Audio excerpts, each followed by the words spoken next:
church has a goal to submit to the Lord Jesus Christ fully and completely and gather together and worship as he commands. The church says to every authoritarian government, there is a power and authority higher than you.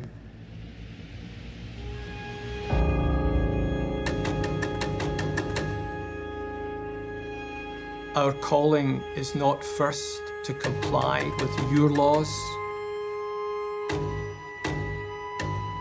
We must obey God rather than men.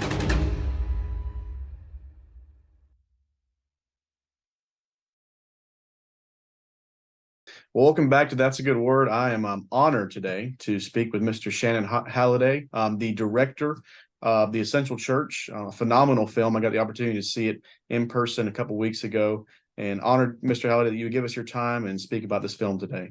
Well, thanks for having me on. It's my pleasure. Yes, sir. So for those that might not know your background, what you do, I mean, obviously you're a filmmaker, but kind of talk about how you got in this role and got the opportunity to direct this film. Yeah, so I was working for a studio, mainly in commercials, and writing, doing some directing with them as well. And during the lockdowns, an opportunity arose at church to come on board. And at first, I wasn't really too keen on the idea. I didn't think it was necessarily a good career move.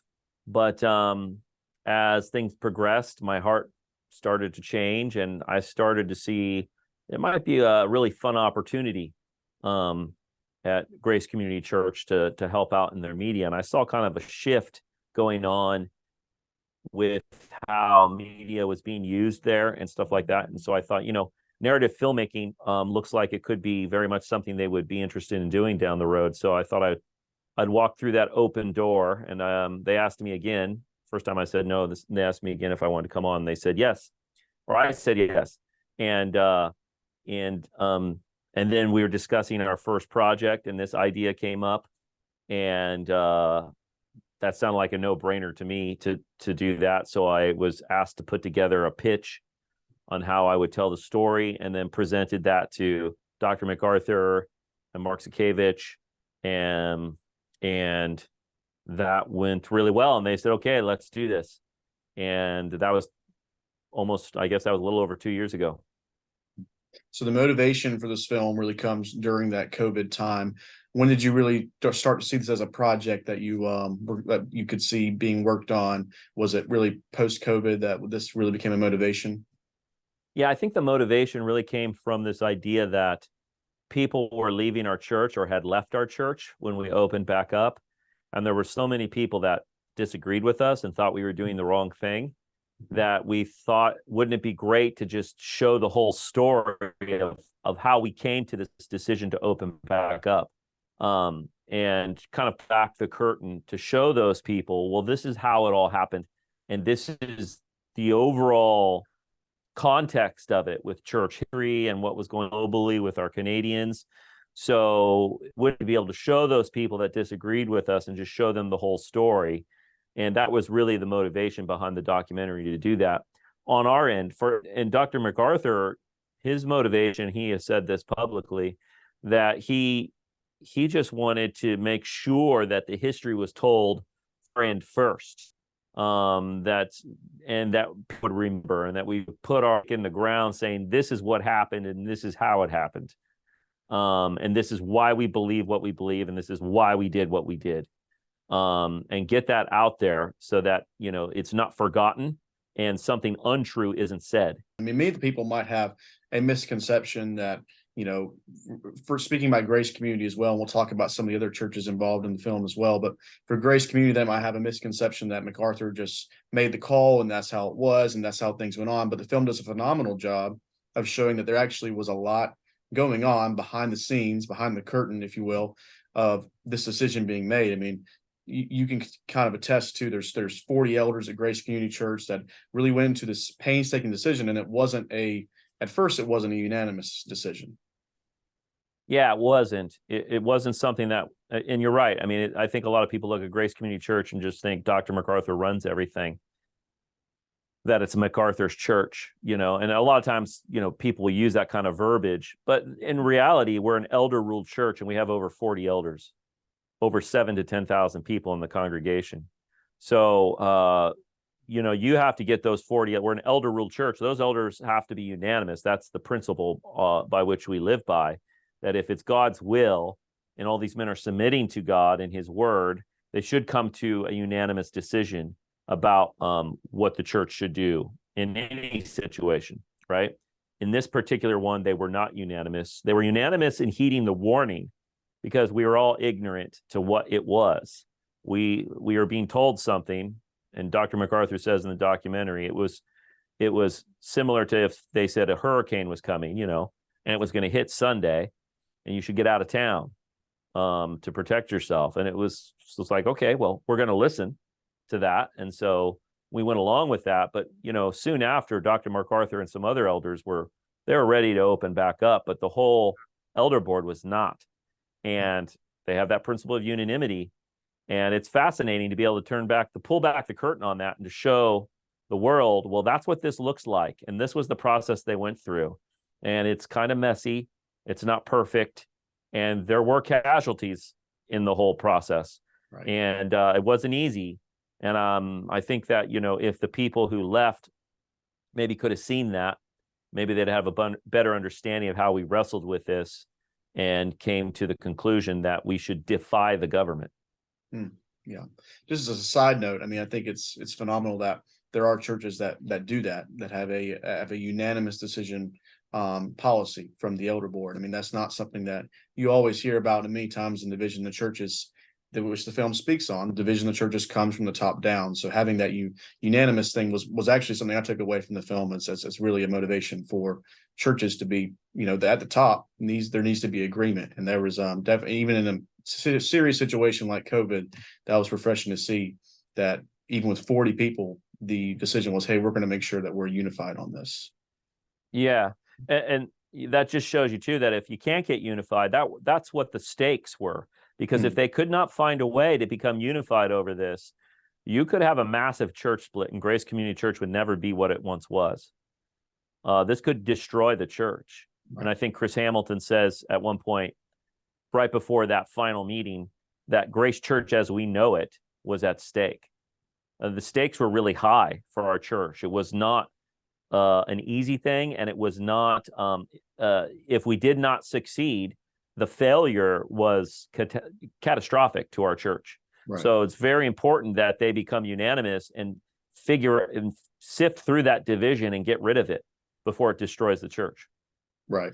One of the major issues that was discussed, I'm sure, and the film speaks on this, is with COVID, you have these government orders, especially in California. You have many state orders, and then you have the issue of Romans 13 that comes up. And that was something that was very, serious and something to consider. And one thing the film talks about is hey, there might be more than one way to look at Romans 13, and there's something about biblical interpretation there that we need to look at. One thing it talks about is there's basically, you spoke on, is there's spheres of authority that God has given to us. If you can maybe touch on that. Yeah, that was really Riccardi's story. And let me just say this as your viewers watch this, just so that they understand where they can get more information on this film. If they go to essentialchurchmovie.com, I know we'll say it at the end, but just in case people don't make it to the end, it's essentialchurchmovie.com. And there you can get all the information on the film. And if you're interested in Blu-rays or DVDs or any future distribution of the film, you can actually scroll down on the homepage and put your email in, and you'll get updated on all the developments for this film. So, yes, your question was Romans 13. So Romans 13, we're dealing with the idea of what that means, and the spheres of authority is specifically what you asked. So Riccardi has this journey he goes on with Romans 13, or excuse me, starts with Romans 13, but he has to figure out, he's being challenged from his friend over the internet, who's saying, you need to read Martin Lloyd-Jones because I think you're seeing Romans 13 in only one way. And then that down the road pulls him into this biblical concept, that there are spheres of authority that the Bible gives us: sphere of the family, sphere of the church, and sphere of the state. And while the word prescribes authority to them, It does not prescribe authority of one over the other ever, that they are separate from one another and one doesn't control the other. They all answer to God, but they don't answer to each other. So when it comes down to that, you start to understand that the state really has no authority within the polity of the church, within how we should worship. Those are all things that we answer to God with. So anything that they may recommend, we have to consider before our king and decide whether or not that's something is good. But on top of that, they have no authority at all to mandate anything to the church in that regard, because they were not given that by God. Right.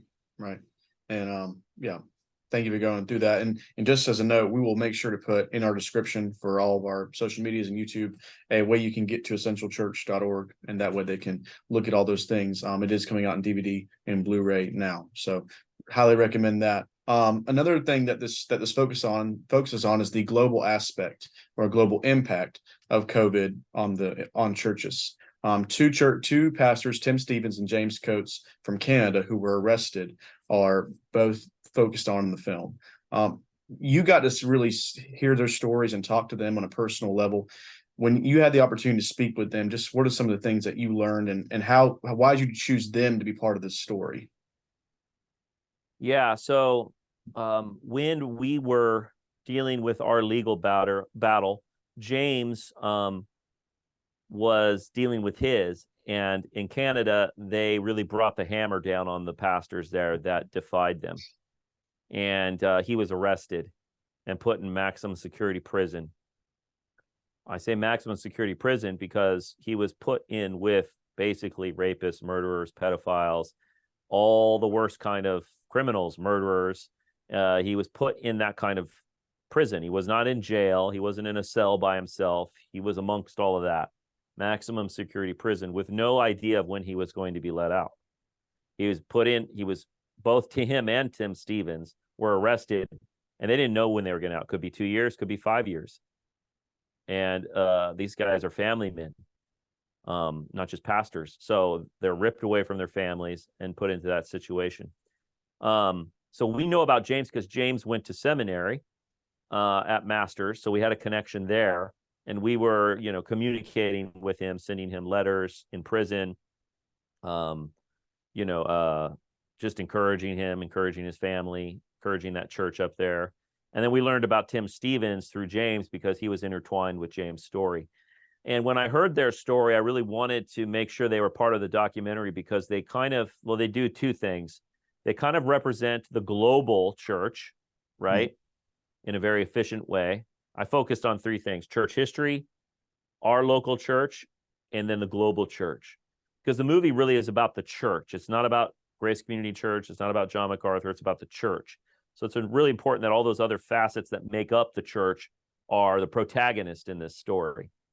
So that's why I wanted them in there. And on top of that, they show the real stakes in our modern times thus far. And the church history aspect show the real stakes, period, right? They lost their lives. In our modern time, they're starting to incarcerate us, at least in the West. We know in other countries they're killing Christians. But this was a big step for the government in a very totalitarian move to start persecuting pastors in this way. So they show us the stakes in the story.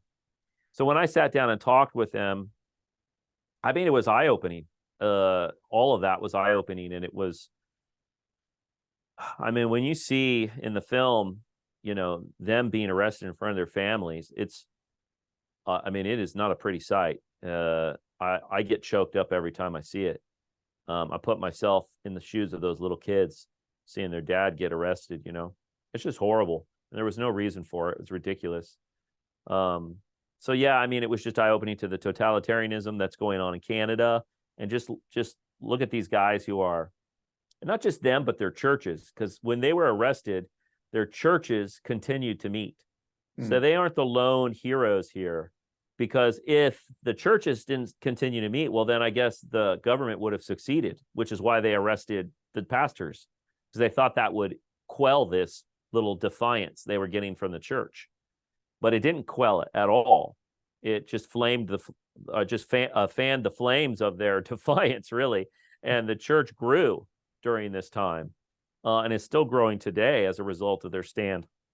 So their churches were heroes as well, because they kept meeting, and the government saw that. They're like, okay, this isn't working. And that really put the pressure on the government. So it's just eye-opening. And the whole narrative of that is just, this is right down the corner from us. I imagine you're in the States. I take it you're in the States.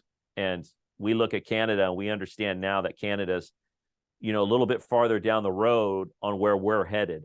So it just tells the Christian today in America, hey, you better buckle up and understand what's ahead of us here, and you better be prepared. And you better know what you think about Romans 13 and what you're going to do when the government makes a play for the church again, and where you stand on this. Yeah, absolutely. That's a great point. We're from South Carolina. I'm located in Greenville, South Carolina, upstate South Carolina. So when we dealt with this, we're not necessarily dealing with the same governmental issues that the state that California was dealing with. For maybe some of the viewers, our local viewers that may not know, what are some of the things that Grace Community Church, I don't want to give away the whole film. I want people to go watch the film, so I don't want to give away too much. But what are some of the things that really Grace Community Church had to deal with in terms of California as a state kind of cracking down on things? Yeah, I mean, they gave us, the rules that they gave us that we had to live by or had to have church by was basically meaning we just couldn't have church. Right. But at the end of the day, they wanted to control how long we preached, how long our services were, how many people could go to church. They had funny rules about, there could be no car parked next to each other. There had to be an empty space between each car. We'd have to put plastic over the pews between services and change that plastic every, no one could use the bathroom like normally. There'd have to be this timed and scheduled time to use the bathroom. There couldn't be any singing. You couldn't worship. So when the government starts saying, look, we can tell you how you're going to worship, that's where it becomes a problem. It's one thing to say, there are fire codes that the government gives us. So when we're building our building, we build it according to those fire codes. That's still a civil matter. That's not really dealing with the church polity and worship, which is what they said they had authority to do. And we simply said, you don't have that authority. You don't have the authority to dictate that to us. You can say whatever you want, but we'll decide what is right. Putting ourselves before Christ, before his word, and going from there on what we're supposed to do. And at the end of the day, we realize there shouldn't be any change. In Hebrews, Paul says to them, I believe Paul wrote Hebrews, first of all, but okay, whoever wrote Hebrews said, do not forsake gathering together like some have done. And he's saying that to them in the context of persecution. The reason they weren't gathering together is because of the persecution of the community around them, the state, and many of them, it could cost them their lives. So he is not saying safety first. Don't go to church if it costs you your life. He's saying, go to church. That's how valuable it is that you go. This is the body of Christ. We are commanded to come together and gather together and have church. So there's really no way around that. There's no loophole. Now, an individual can decide what they need to do with their own medical situation. If you're sick, it makes a lot of sense that you would stay home and not get everybody sick. But what are you doing then? You're quarantining yourself, the sick. You're not quarantining the healthy and saying they can't have church. It just doesn't make any sense. And so, any kind of protocol or anything like that basically says we have authority over your worship. We have authority of when we can say that you can go to church and what you have to do while you're in church. That's not their jurisdiction. Individuals can figure out medically what they need to do, and the church can stay open. And while the individual, we never told any individual, look, you have to come to church and you better not be wearing a mask and you better not social distance. We didn't say that. We said, look, everybody has opinions on what the true narrative of what's going on right now. And we're not going to argue about that with you, but the church is going to stay open. And you can come with or without a mask. We'll have masks available if you want masks. If you don't, we're not going to force you to put one on your face. We're not going to tell you can't sing. We're gonna have church just as we normally do. If you want to sit outside at the tent, you can do that. You could also stay home if there could be a good reason for you to stay home. So they didn't dictate to any individual what they should or shouldn't do. They just said the church is going to be open. We understand people are scared, so we have these other things available for you if you're concerned, and let the chips fall where they may. That's right. One of the things that you make the great point of is that the film is about the church. I mean, even on the East Coast, talking about the individuals, on the East Coast, the argument was for many individuals, well, you have the church open, that means you don't care about people. And what that really reflects, and what the film talks about, is that really reflects a low view of church, and an improper view of church, that somehow physical calamities are more important than being in the church and having that spiritual experience, being part of the congregation. And so the film makes a phenomenal point saying, hey, church is more essential, and our view of church should be higher than simply allowing any type of small inconvenience, which really over time we find out that the COVID scare was not nearly as what it was hyped up to be, that ultimately church is more essential no matter what the stakes are. Yeah. And I approached that from a couple different angles. When they said that church, you gathering was unloving to your neighbor. That's what they would say. You're not loving your neighbor, right? By gathering together, because you're going to kill everybody somehow by doing that. Okay. So objectively, is that true? And I addressed that with scientists and epidemiologists from Stanford, 2 of them, and then a gentleman, Sean Kaufman, who's been 30 years as a public health official. And those men address this from a very reasonable point of view, a very grounded in science point of view. And when you see that, you're like, well, so objectively, that's not true that we're going to kill everybody. So I show that in the film. Second, this idea that church isn't, or that shutting down is somehow loving in general, that shutting down was loving in general.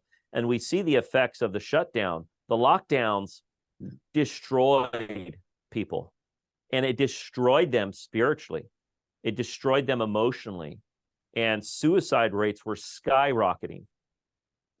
Scott Atlas speaks to this in a very powerful way, in a very personal experience, because he was in the task force of the White House at the time, and he was dealing with this and seeing this firsthand.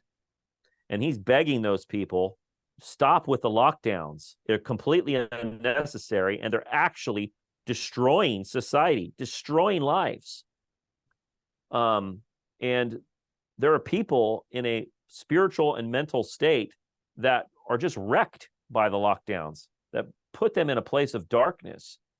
And then for the church to shut down in the midst of that just seems counterproductive to what we're called to do.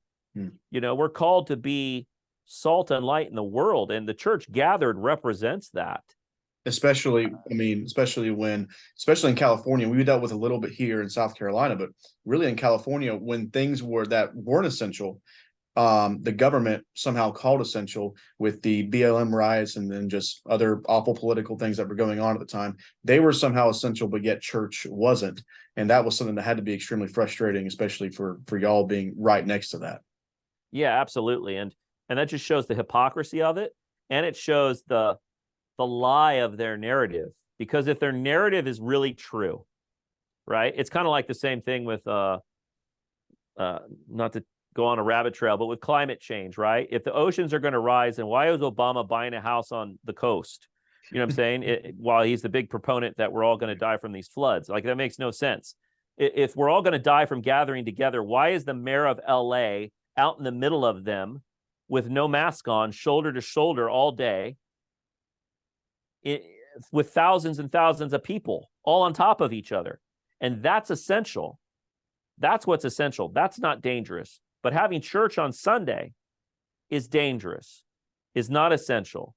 So it just shows like the lie of their narrative. It shows that it's kind of a scam right there. It's like, well, if it's really true, there's no way you would go out there. You would be afraid of dying. There's no way you're going to do that. So it just showed the hypocrisy, the partiality, and the lie to their narrative. And that's really when a lot of elders at our church started to go, okay, wait a second, this doesn't add up. One of my favorite parts of the film is actually when the police officers start to come in to to Grace Community Church on Sundays, and it shows that even they weren't in full agreement with what was going on and what they were being in some cases told to do to churches. But they would come to Grace Community Church and actually visit. That had to be a very sweet thing, and just to see that and see them in service. Yeah, that was really neat to see that. And they were, some of them weren't believers, as the documentary speaks to, and they were begging the church to open back up. Because they saw that if the church, even though they weren't necessarily Christians, they saw the benefit of the church being open and how it is a force against a lot of the darkness that they were dealing with. And they recognized this. And they said it would be better if the church were open in this time, because what they were experiencing at that time was a world being torn apart. And society was just on a spiral down into a dark pit, and they saw this firsthand, and the church was a respite for them. And they were just coming to the church because it was nice, it was quiet, it was normal. They didn't have to wear masks. There was none of this stuff. They could just come to the church and relax. And that was really neat. That I remember during that time, in LA, it's crazy, right? Everybody's just insane. And then I'd go to Grace Community Church, and it was like stepping into like some kind of portal of normalcy, and where everybody was normal and nobody was wearing masks. And it was just like, oh, we can just be human and just be normal and have regular lives on campus here. It was like we were protected. It was a little island in the midst of crazy LA. So it's kind of neat to see that. And the officers clearly saw that too, which is why they showed up. Yeah. You've already spoken about this, but one thing the film makes clear is that the point of the film is about the church. It's not about the politics. I really enjoyed watching, the film go in on Fauci, and that was really fun for me. Enjoy watching those things, and that was important, and it showed how scientifically the stuff wasn't matching up.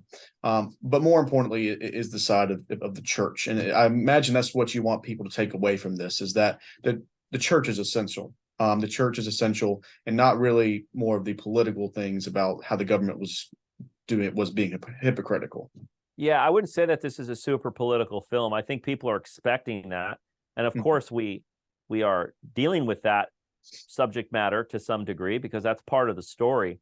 But that's not the root idea of the story.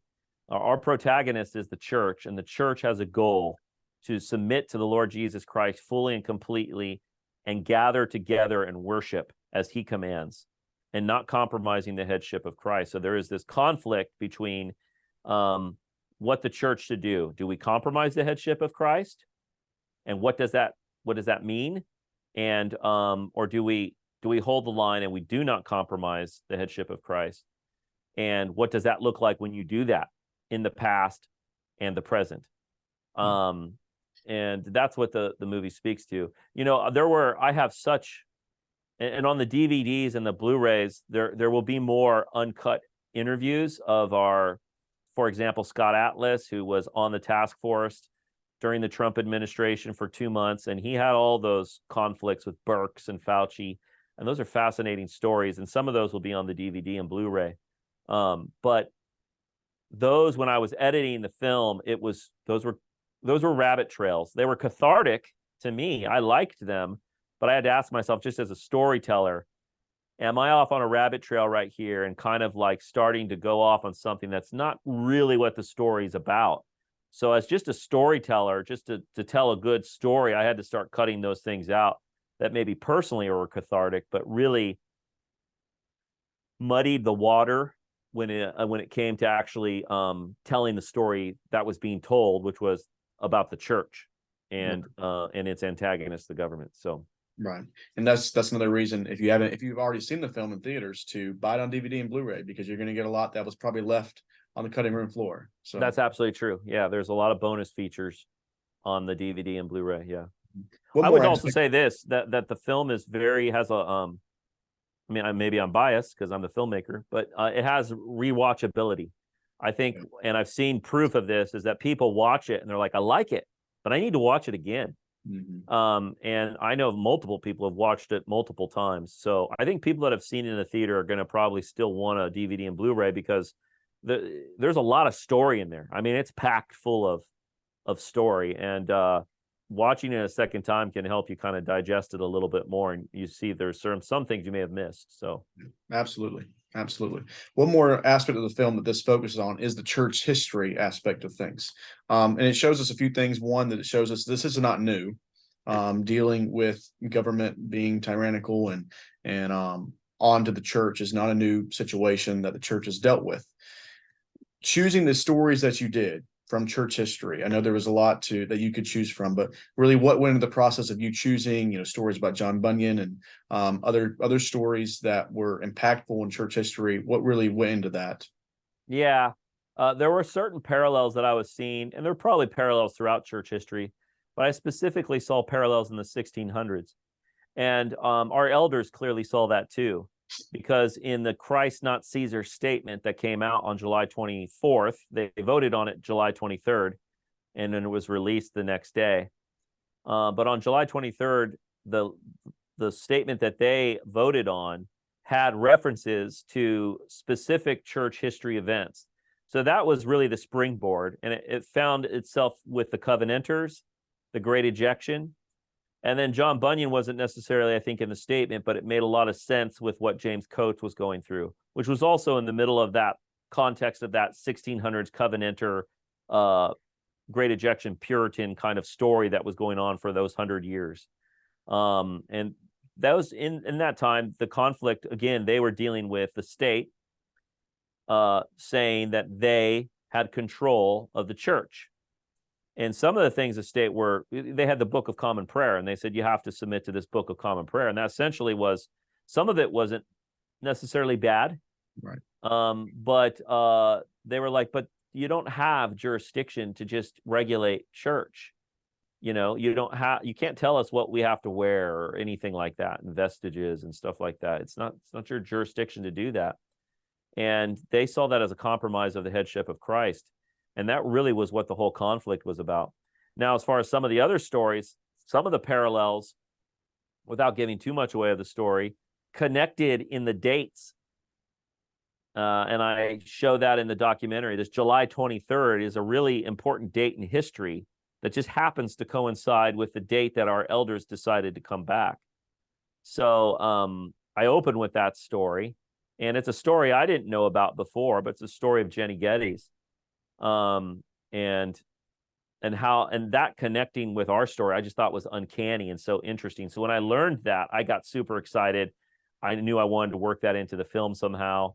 And then when I started writing the script, I definitely had a scene written at the beginning, just as you see in the movie, although it was probably longer in the script. I knew I was going to cut it down.